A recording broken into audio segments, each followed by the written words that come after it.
అన్నమయ్య జిల్లా రాయచోటిలో అంగరంగ వైభవంగా శ్రీ భద్రకాళి సమేత వీరభద్ర స్వామి వార్షిక బ్రహ్మోత్సవాలు కొనసాగుతున్నాయి.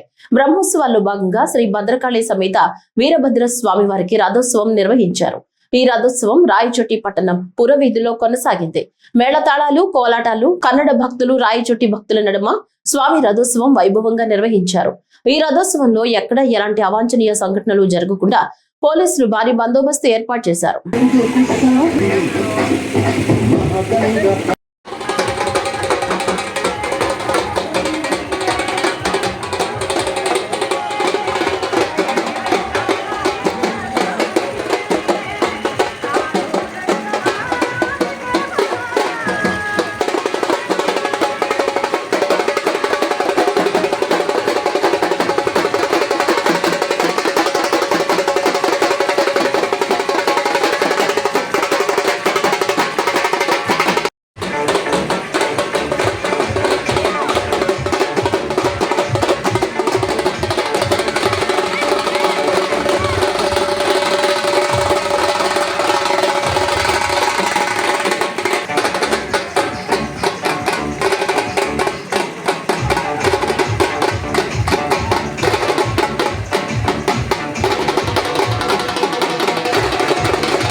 రాయలసీమ జిల్లాల నీటి అవసరాలు, రాయలసీమ ఎత్తిపోతల పథకం ఆవశ్యకత, పెండింగ్ ప్రాజెక్టుల పూర్తి అంశాలపై మార్చి 1న మైదుకూరులో ప్రాంతీయ సదస్సు నిర్వహిస్తున్నట్లు సిపిఐ జిల్లా కార్యదర్శి గాలిచంద్ర తెలిపారు.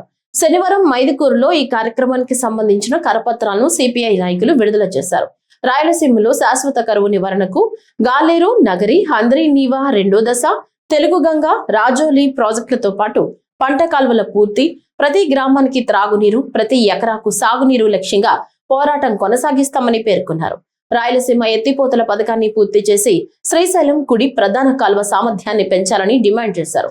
రాయలసీమ ప్రజలు పెద్ద ఎత్తున సదస్సులో పాల్గొని విజయవంతం చేయాలని ఆయన పిలుపునిచ్చారు. ఉద్దేశించిన రాజోలి రిజర్వాయర్ కూడా చాలా కీలకమైనటువంటిది. ప్రాజెక్టుల నిర్మాణం కోసం పాలక ప్రభుత్వాలు మారుతూ ఉన్నప్పటికీ నిధుల కేటాయింపులో తీవ్రమైనటువంటి నిర్లక్ష్యం, అలసత్వం వల్ల రెండో దశ పనులు ముందుకు సాగడం లేదు. పూర్తయినటువంటి ప్రాజెక్టులకు సంబంధించినటువంటి వాటిలో అరాకొరగా నీళ్లు ఉన్నా కూడా వినియోగించుకునే పంట కాలువల వెసులుబాటు లేకపోవడం అనేటువంటిది ఇక్కడ కొట్టొచ్చినట్టు కనపడుతున్నటువంటి నేపథ్యంలో, మరోవైపు తెలంగాణలో అసెంబ్లీ సాక్షిగా ముఖ్యమంత్రి రేవంత్ రెడ్డి చెప్పినటువంటి ప్రకటన ఏదైతే ఉందో, రాయలసీమ ఎత్తిపోతల పథకము నేను ఏపీ ముఖ్యమంత్రి చంద్రబాబు నాయుడుతో మాట్లాడి రాయలసీమ ఎత్తిపోతల పథకం ఆపించిన ఘనత నాకే దక్కుతుందని చెప్పి అసెంబ్లీ సాక్షిగా ప్రకటిస్తే దానిపైన స్పందించాల్సినటువంటి రాష్ట్ర ముఖ్యమంత్రి చంద్రబాబు నాయుడు స్పందించకపోగా రాయలసీమ ఎత్తిపోతల పథకం వల్ల ఎలాంటి ప్రయోజనం లేదని చెప్పి కారుకూతలు కూస్తూ ఉన్నాడు. తన పార్టీకి సంబంధించినటువంటి ఎమ్మెల్యేలతో, మంత్రులతో మాట్లాడిస్తూ ఉన్నాడు. నీటిపారుదల శాఖ మంత్రి నిమ్మల రామనాయుడు లాంటి వాళ్ళు కూడా దీనిపైన కామెంట్ చేయడం, మాట్లాడడం అంటే రాయలసీమను ఏం చేయదలుచుకున్నారు, రాయలసీమ ప్రాజెక్టును ఏం చేయదలుచుకున్నారు అనేటువంటి ప్రశ్న ఇవాళ తలెత్తుతున్నటువంటి నేపథ్యంలో ఇవాళ రాయలసీమ ప్రాజెక్టులకు సంబంధించినటువంటి ఈ గాలేరు నగరి రెండో దశ నుంచి హంద్రీనివా రెండో దశకు ఇక్కడే కడప జిల్లా నుంచే స్టార్ట్ అవుతుంది. దానికి కూడా ఇవాళ పోతిరెడ్డిపాడు రెగ్యులేటరు, వెనకచెర్ల, తద్వారా నిప్పులవాగు నుంచి కుందు నది గుండా రావాల్సినటువంటి ఒక భాగం అయితే తర్వాత గాలేరు నగరి ప్రధాన కాలువ నుంచి ఇవాళ సర్వరాయ సాగర్ దాటుకొని అక్కడి నుంచి ఏమంటారంటే ఇక్కడ చక్రాపేట దగ్గర ఉన్నటువంటి కాలేటి వాగు అనేటువంటి అక్కడి నుంచి వెలిగల్లు ప్రాజెక్టు తద్వారా హంద్రిని వాగు పోవాలి. రాయచోటి పట్టణంలో రేపు జరగబోయే శ్రీ వీరభద్రస్వామి బ్రహ్మోత్సవాల సందర్భంగా పార్వేట కార్యక్రమం శాంతియుతంగా నిర్వహించేందుకు ప్రతి ఒక్కరూ సహకరించాలని అధికారులు కోరారు. పార్వేట ఉత్సవం నిర్వహణపై రాయచోటి పట్టణంలో పీస్ కమిటీ సమావేశం నిర్వహించబడింది. ఈ సమావేశానికి హిందూ ముస్లిం సోదరులను ఆహ్వానించి భద్రతా చర్యలు, ట్రాఫిక్ నియంత్రణ, వదంతుల నివారణపై పోలీసు అధికారులు దిశానిర్దేశాలు ఇచ్చారు. ఇరు వర్గాల నుంచి సూచనలు తీసుకుని ఎలాంటి సమస్యలు తలెత్తకుండా ముందస్తు చర్యలు తీసుకోవాలని సూచించారు.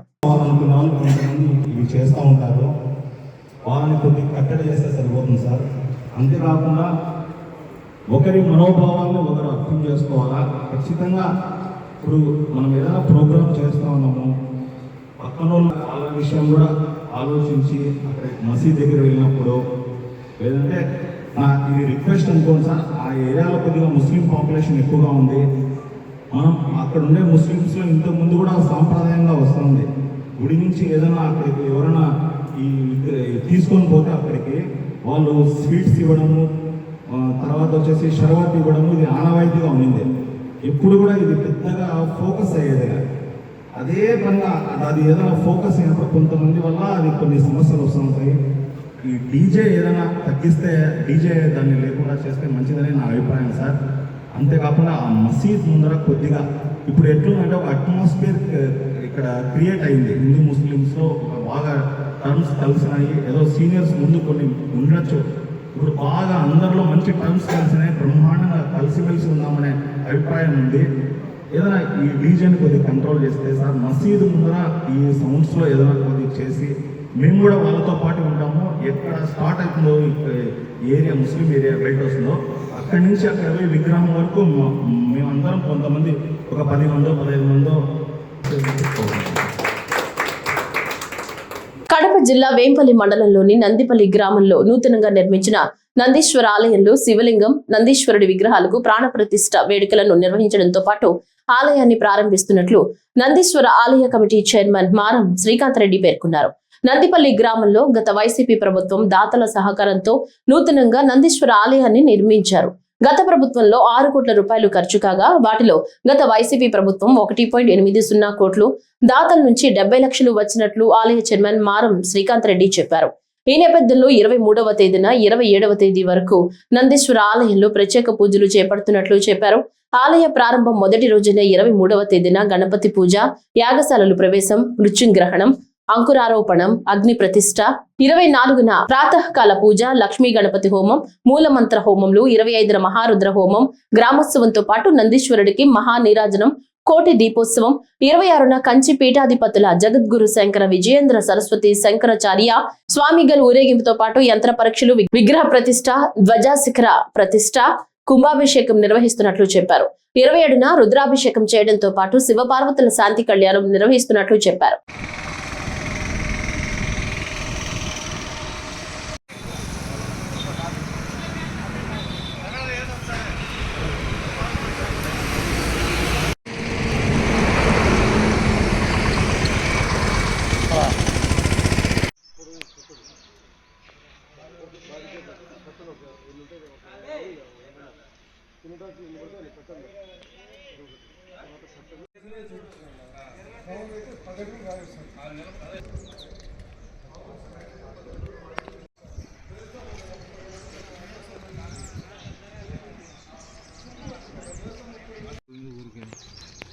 లాంగ్ షాట్ వీడియో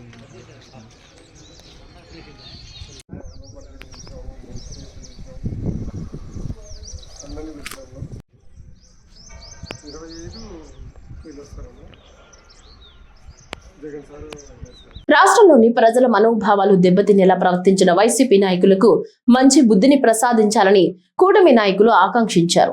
కడప నగరంలోని దేవుని కడప శ్రీ లక్ష్మీ వెంకటేశ్వర స్వామి ఆలయంలో కూటమి నాయకులు పూజలు చేశారు. టీడీపీ జిల్లా అధ్యక్షుడు భూపేష్ రెడ్డి, పొలిట్ బ్యూరో సభ్యులు శ్రీనివాసుల రెడ్డి, బీజేపీ జిల్లా అధ్యక్షుడు సుబ్బారెడ్డి, జనసేన పార్టీ ఇన్ఛార్జ్ సుంకర శ్రీనివాసులు కలిసి దేవుని కడప శ్రీ లక్ష్మీ వెంకటేశ్వర స్వామి వారిని దర్శించుకుని ప్రత్యేక పూజలు నిర్వహించారు. నిన్న శాసన మండలిలో వైఎస్ఆర్ కాంగ్రెస్ పార్టీ ఎమ్మెల్సీలు వెంకటేశ్వర స్వామి చిత్రపటాన్ని కాళ్లకు చెప్పులు ధరించి ప్రదర్శించడాన్ని వారు తప్పుబట్టారు. దేవుని పట్ల వారికున్న భక్తి ఇదేనా అంటూ ప్రశ్నించారు. రాష్ట్రంలోని ప్రజలను తప్పుదోవ పట్టించేలా చేస్తున్న దుష్ప్రచారాన్ని ప్రజలే తిప్పికొడతారని స్పష్టం చేశారు. తిరుమలలో లడ్డూ విషయంలో కల్తీ చేసి కూడా ప్రజలను తప్పుదోవ పట్టిస్తున్నారన్నారు. మన భారతదేశమే కాదు విదేశాల్లో కూడా వెంకటేశ్వర స్వామి అంటే పవిత్రత, భక్తి శ్రద్ధలతో అందరూ ఆయనను పూజిస్తూ ఉంటారు. అటువంటి వెంకటేశ్వర స్వామిని చిత్రపటాన్ని కౌన్సిల్లో చెప్పులు వేసుకొని తీసుకొని పోవడం చాలా దారుణం. దాదాపు నెల రోజుల నుంచి కల్తీ నెయ్యి విషయంలో కూడా సిబిఐ ఛార్జ్షీట్లో స్పష్టంగా తెలియజేసినా కూడా ఏ విధంగా కల్తీ జరిగిందని, ఏదైతే సంస్థలు సరఫరా చేసినాయో పాలే సరఫరా చేయలేదు ఆ సంస్థల కంటే, అట్లయితే పాలే సరఫరా చేయనప్పుడు కల్తీ నెయ్యి ఎక్కడుందని వాళ్ళను దొంగ తిరుగు మాటలు మాట్లాడడం, ఏదైనా తప్పుని కప్పుపించుకునేటట్టు ఈరోజు వాళ్ళ స్టేట్మెంట్లు ఇస్తున్నారంటే ఈవెన్ వెంకటేశ్వర స్వామిని కూడా వాళ్ళు ఈ నీచ రాజకీయాలకు వాడుకుంటున్నారంటే చాలా దారుణం. కాబట్టి ఈరోజు ఆంధ్రప్రదేశ్ కానీ భారతదేశంలో కానీ ప్రతి ఒక్కరు గమనించాల. ఈరోజు ప్రతిపక్షంలో ఉన్నా అధికారంలో ఉన్నా కూడా వైసీపీ నీచ రాజకీయాలు, వాళ్ళ మాటలు, వాళ్ళ భాష, గతంలో కూడా అసెంబ్లీ సాక్షిగా వాళ్ళ మాటలు మహిళలను కించపరిచే విధంగా మంత్రులు సైతం, ఎమ్మెల్యేలు సైతం ప్రయత్నం చేస్తూ ఉంటారు. జగన్మోహన్ రెడ్డి గారు అనేక రకాల కుట్రలన్నీ చేస్తూ వాళ్ళ సభ్యులతో రాష్ట్రంలో విధ్వంసం. మొన్న జరిగిన అంబటి రాంబాబుని చూసాం, కావాలనే రెచ్చగొట్టే విధంగా వ్యాఖ్యలు చేసి ముఖ్యమంత్రి గారి మీద తెలుగుదేశం పార్టీ శ్రేణులను, అదేవిధంగా బీజేపీ కానీ జనసేన శ్రేణులను, కూటమిలో ఉన్న ప్రతి కార్యకర్తను రెచ్చగొట్టే ప్రయత్నం చేస్తూ ఉంటారు. వాళ్ళే రెచ్చగొడతారు, వాళ్ళే ప్రభుత్వం మీద దుమ్మెత్తిపోస్తారు. ఈ అరాచకానికి భగవంతుడు శ్రీ తిరుమల వెంకటేశ్వర స్వామి వాళ్ళకి శిక్షించాలని చెప్పి కోరుతా ఉన్నాం. అందుకే ఈరోజు తెలుగుదేశం పార్టీ, జనసేన, బీజేపీ సుబ్బారెడ్డి గారు, మా పార్టీ అధ్యక్షులు భూపేష్ రెడ్డి గారు, అదేవిధంగా జనసేన శ్రీనివాస్ గారు, మిగతా 3 పార్టీల శ్రేణులు అందరం కూడా వచ్చాం. కేంద్ర ప్రభుత్వాన్ని కూడా ఫిర్యాదు చేయాలి. వీళ్ళ మీద, వీళ్ళు చేస్తున్న అరాచకాల మీద ఫిర్యాదు చేయాలి. శాసన మండలిలో వాళ్ళు చేసిన అరాచకం రాజ్యాంగ విరుద్ధం. ఒక పవిత్రమైన రాజ్యాంగ సభలో దేవుడిని తీసుకొని చెప్పులు వేసుకొని కింద పడేసి, వెంకటేశ్వర స్వామి ఫోటోలు కింద పడేసి కాళ్ళతో తొక్కుకుంటా పోతున్నారంటే ఏ విధంగా దేవుడిని అపవిత్రం చేయాలనే ప్రయత్నం చేస్తున్నారో ఒకసారి గమనించాలి ప్రజలందరూ కూడా. అందుకే ఈరోజు అందరం కూడా కడప తిరుమల తొలిగడప వెంకటేశ్వర స్వామి దగ్గరకు వచ్చాం. స్వామి, ఈ రాష్ట్రాన్ని వాళ్ళ కుట్రల నుంచి మీరు కాపాడండి, వాళ్ళు చేస్తున్న అరాచకం నుంచి కాపాడండి. భారతీయుడు కూడా ఇండియా. కేంద్ర ప్రభుత్వం ప్రతిష్టాత్మకంగా అమలు చేస్తున్న పీఎం కుసుమ్, పీఎం సూర్యఘర్ పథకాలను జిల్లాలో లక్ష్య సాధన దిశగా ముందుకెళ్తున్నామని జిల్లా కలెక్టర్ డాక్టర్ శ్రీధర్ చెరుకూరి తెలిపారు. రాష్ట్ర సచివాలయం నుంచి సానుకూల ప్రజా దృక్పథం, PM Surya Ghar, PM Kusum, BC welfare hostels, SC corporation రుణాల రికవరీ తదితర అంశాలపై ప్రభుత్వ ప్రధాన కార్యదర్శి కె విజయానంద్ అన్ని జిల్లాల కలెక్టర్లతో వీడియో కాన్ఫరెన్స్ ద్వారా సమీక్షా సమావేశం నిర్వహించారు. ఈ కార్యక్రమానికి నేరుగా రాష్ట్ర సచివాలయంలో జిల్లా కలెక్టర్ డాక్టర్ శ్రీధర్ చెరుకూరి హాజరవగా, స్థానిక కలెక్టరేట్ బోర్డు మీటింగ్ హాల్ నుంచి జిల్లా జేసీ డాక్టర్ నిధి మీనా హాజరయ్యారు. జిల్లాలో చేపడుతున్న సోలార్ ప్రాజెక్టు పనులు లక్ష్యం మేరకు త్వరితగతిన పూర్తి చేయగలుగుతున్నామని సీఎస్ కు వివరించారు.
స్వచ్ఛంద్ర కార్యక్రమంలో భాగంగా శనివారం కడప కలెక్టరేట్ ప్రాంగణంలోని 0 బ్లాక్ లో స్వచ్ఛ దివస్ నిర్వహించారు. ఈ సందర్భంగా వివిధ శాఖల అధికారులు, సిబ్బంది తమ తమ కార్యాలయ పరిసరాల్లో స్వచ్ఛందంగా శుభ్రత కార్యక్రమాలు చేపట్టారు. బ్లాక్ లోపల మరియు చుట్టుపక్కల ప్రాంతాల్లో పిచ్చి మొక్కలు తొలగించి పరిసరాలను పరిశుభ్రంగా మార్చారు. కార్యక్రమంలో సమాచార పౌర సంబంధాల శాఖ ఏడీ పద్మజ, ఆర్జేడీ కార్యాలయ సిబ్బంది, పిఆర్ఓలు, ఇంజనీరింగ్ విభాగం అధికారులు తదితరులు పాల్గొన్నారు.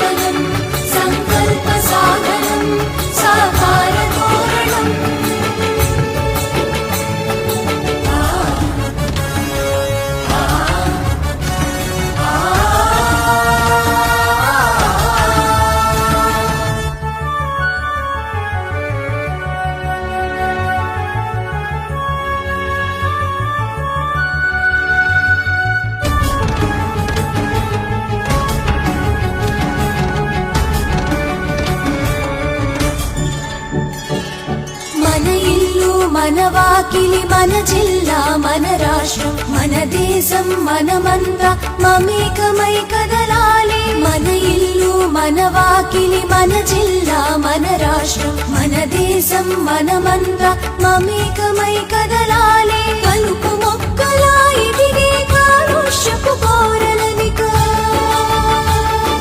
కలుపు మొక్కలా ఎదిగే కాలుష్యపు కోరలనిక కూకటి వేళ్లతో పెగిలే కర్తవ్యం పూనాలి. కలుపు మొక్కలా ఎదిగే కాలుష్యపు కోరలనిక కూకటి వేళ్లతో పెగిలే కర్తవ్యం పూనాలి. కడప జిల్లాలో జెడ్పీ ప్రభుత్వ నిధులతో సొంత ఎస్టేట్ కు రోడ్లు వేసుకున్నారని, సర్వే నెంబర్ 56/1లో 5 ఎకరాలకు పాస్ బుక్లు పొందారని టీడీపీ నియోజకవర్గ ఇన్ఛార్జ్ జగన్మోహన్ రాజు ఆరోపించారు. రాజంపేట పట్టణంలో ఆయన ఎమ్మెల్యే ఆకేపాటి అమర్నాథ్ రెడ్డిపై తీవ్ర స్థాయిలో విమర్శలు గుప్పించారు. టీటీడీ కళ్యాణ మండపం కోసం ఇచ్చిన 1.5 ఎకరాలను తర్వాత భార్య పేరుతో రిజిస్ట్రేషన్ చేసుకున్నారని ఆరోపించారు. అలాగే అన్నమాచార్య ఇంజనీరింగ్ కాలేజీ వద్ద 5.6 ఎకరాలు, మిత్ర ఫౌండేషన్ పేరుతో 1 ఎకరం 15 సెంట్లు ఆక్రమణ జరిగిందని తెలిపారు. రాజంపేటలో వైసీపీ హయాంలో 1,00,000 ఎకరాల భూమి అన్యాక్రాంతమైందని, వాటిని వెలికితీసి పేదలకు పంచుతామని టీడీపీ నేత పేర్కొన్నారు. ప్రజల సొమ్మును, దేవుళ్ల సొమ్మును కూడా దోచుకొని ఇవాళ తమ తప్పులు బయటపడుతున్నాయన్నటువంటి నెపంతో అల్లరి చేసేటటువంటి పరిస్థితి ఇవాళ రాష్ట్రంలో నెలకొని ఉంది. వైసీపీ వాళ్ళు చేసేటటువంటి గగ్గోలకి మేము కొన్ని ప్రశ్నలు వేయాలనుకుంటున్నాం. సాక్షాత్తు మీ YCP MLA, Rajampet YCP MLA Amarnath Reddy garu YCP ప్రభుత్వంలో జెడ్పీ నిధుల్ని, ప్రభుత్వ నిధుల్ని సొంత ఎస్టేట్లకు వేసుకోవడమే కాకుండా స్వయంగా వెంకటేశ్వర స్వామిని మోసం చేయలేదా? మేము అక్రమాలు వెలుగులోకి తీసుకున్న తర్వాత చంపలు వేసుకొని కొంత సరిదిద్దుకోలేదా? తప్పు ఇక్కడ రుజువు కాలేదా అని మేము ప్రశ్నిస్తున్నాం. ఈ విధంగా మీరు తప్పుల మీద తప్పులు చేసి ఎక్కడ మా బండారం బయటపడుతుందో అని చెప్పి ఇవాళ దేవుని పేరిట మీరు ఆందోళనలు, తర్వాత తప్పుడు ప్రచారాలు చేయట్లేదా? దొంగతనాలు చేసి దొంగతనం బయటపడిన తర్వాత కూడా మేము దొంగతనం చేయలేదని చెప్పేటటువంటి నిస్సగ్గు ప్రవర్తన అనేటువంటిది వైసీపీ వాళ్ళు మానుకోవాలి. ఇంకా మీరు మాట్లాడితే మీ అక్రమాలన్నీ కూడా ఇంకా చాలా బయటికి వస్తాయి. ప్రజా కోర్టులో ఇదే విధంగా మిమ్మల్ని ఆల్రెడీ శిక్షించి 11 స్థానాలకు పరిమితం చేశారు. ఇదే విధంగా మీరు ఆ తప్పుడు ప్రచారాలతో, గ్లోబల్ ప్రచారాలతో గనక ఇదే విధంగా కొనసాగిస్తే మీ పార్టీని బంగాళాఖాతంలో కలిపేది నిజము అని చెప్పి తెలియజేస్తున్నాను. ఈ రోజు ఎస్ న్యూస్ వార్తలు ఇంతటితో సమాప్తం. తిరిగి రేపటి వార్తల్లో కలుసుకుందాం.